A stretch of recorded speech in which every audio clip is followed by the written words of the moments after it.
দাওয়াত করে নিয়ে খাওয়ালো, তারপর সামনে টেবিল পেতে টাকা আদায় করলো, এটা কি জায়েজ আছে কিনা? এটা হলো ভাই ভদ্র ভাষায় ডাকাতি করা। এটার নাম ভদ্র ভাষায় কি করা?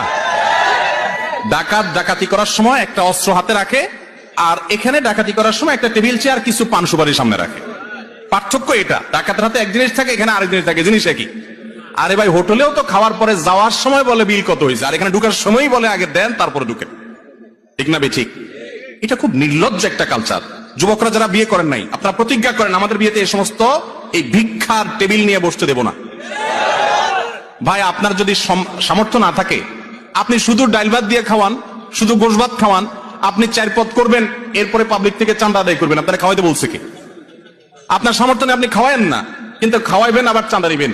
বিয়ের দাওয়াত, আকিকার দাওয়াত পাইলে আজকাল মানুষ খুব মনে কষ্ট পায়। কেন? কারণ ফ্যামিলির 4 জন মিলে 4 পাশা